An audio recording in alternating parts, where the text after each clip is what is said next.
Maintenant qu'on a vu la réplication, j'aimerais parler des erreurs de réplication. Parce que les erreurs de réplication, dans certains cas, peuvent avoir des conséquences relativement graves, qui peuvent être, par exemple, des cancers, ou ça peut créer aussi des problèmes au niveau de l'hérédité, de la génétique. Donc, si cette erreur de réplication se fait pendant la méiose, ou à une des étapes de la méiose, où la réplication est nécessaire, ça peut créer un zygote qui, lui, va avoir une mutation génétique qui va avoir un effet sur sa vie à long terme.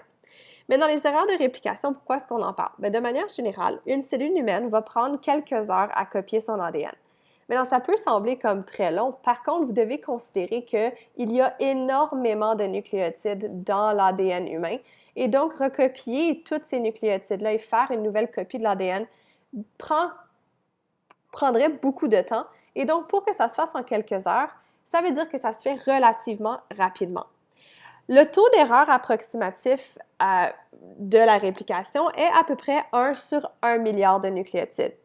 Et comme j'ai dit, ces erreurs peuvent altérer l'ADN en permanence et peuvent avoir des conséquences comme le cancer ou des anomalies génétiques.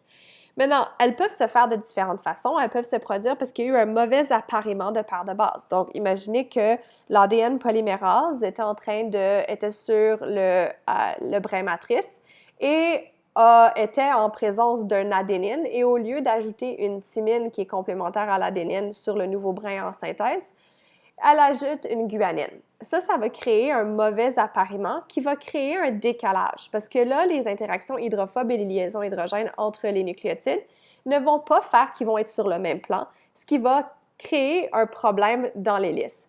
Sinon, ça peut être une situation dans laquelle il y a eu une délétion qui a été faite, c'est-à-dire que l'ADN polymérase était supposé d'ajouter un nucléotide et elle a sauté ce nucléotide-là et il est passé au prochain nucléotide, ce qui va créer un nouveau brin qui, lui, va être plus court que le brin initial. Et donc, quand il y a un mésappariement ou il y a un problème au niveau de l'ajout ou de la délétion d'un nucléotide, ça va créer une distorsion dans l'hélice ADN. À cause de cette distorsion-là, il va y avoir des protéines qui sont responsables de vérifier qu'il y a des distorsions.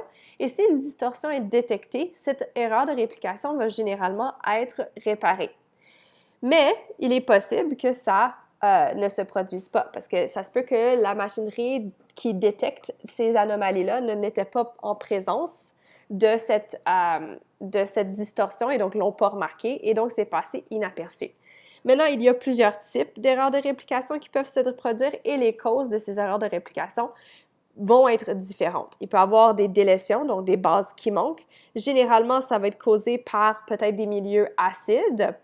Il peut y avoir des bases qui sont modifiées, donc ces modifications de bases peuvent se faire à l'aide des radiations ionisantes ou des agents qui sont alkylants. Les bases qui sont inassorties, c'est-à-dire des mésappariements, donc au lieu d'avoir une cytosine, ça devient une uracile par désamination. Ça peut être une délétion ou une insertion qui peuvent se faire par des agents intercalants. Donc, ça, c'est des types de molécules qui vont être capables d'ajouter ou enlever des nucléotides à l'ADN. Tu peux avoir la formation de dimères qui, eux, vont être causés par des radiations comme l'ultraviolet et ainsi de suite. Donc, voici quelques exemples de ce qu'on parlait. Donc, ici, on aurait, par exemple, la formation d'un dimère causé par la radiation ultraviolet. Donc, ça serait ici.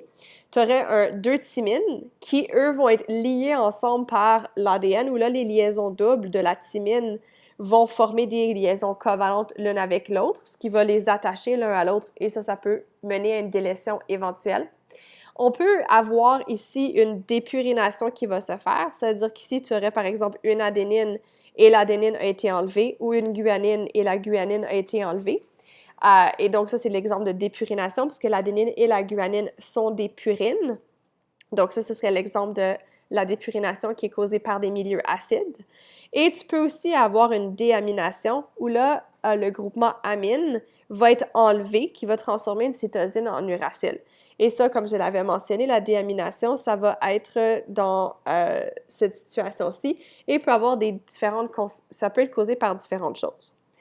Maintenant, les erreurs de réplication, comme j'ai dit, vont généralement être corrigées parce qu'il y a de l'ADN polymérase qui ajoute les nucléotides. Si elle ajoute le mauvais nucléotide, elle va déjà détecter la distorsion de l'hélice. Maintenant, comme elle n'a pas de cerveau puis elle n'a pas d'yeux, comment est-ce qu'elle la détecte? Mais l'enzyme va se retrouver dans une situation où l'hélice va avoir une distorsion, ce qui va changer les groupements fonctionnels à l'intérieur du site actif de l'enzyme. Et quand ça change un petit peu les interactions à l'intérieur du site actif, ça va changer la forme tridimensionnelle de l'ADN polymérase, ce qui va indiquer une erreur de réplication et qui va faire en sorte qu'elle va enlever le mauvais nucléotide qu'elle a ajouté et elle va en rajouter un autre pour régler le problème. Par contre, c'est possible que ces petites interactions-là ne se fassent pas à l'intérieur de l'ADN polymérase pour une raison ou une autre. Et ça veut dire qu'il doit y avoir un autre mécanisme de réparation qui doit entrer en jeu.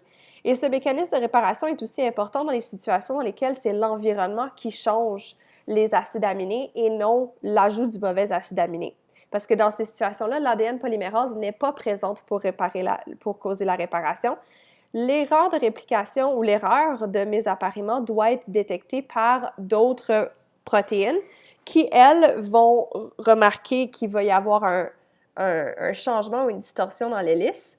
Cette distorsion va être reconnue par des enzymes qui, elles, vont faire l'excision, donc enlever la partie de l'ADN qui a une erreur et qui a peut-être ici dans un cas, ça pourrait être la formation d'un dimère, et qui a une autre enzyme qui est l'ADN polymérase qui va venir remplir le trou pour ensuite avoir la ligase qui fait la liaison des nucléotides l'un avec l'autre. Donc, dans ces situations-là, tu vas avoir des protéines comme par exemple l'ADN polymérase 1 qui va être capable aussi de réparer des erreurs de réplication ou des erreurs qui sont causées par des mutagènes dans l'ADN pour essayer de limiter la quantité d'erreurs qui sont maintenues dans l'ADN de la cellule parce que plus que les erreurs sont maintenues, plus que ces erreurs-là peuvent être dans des gènes qui sont importants dans le cycle cellulaire et qui peuvent mener à des mutations.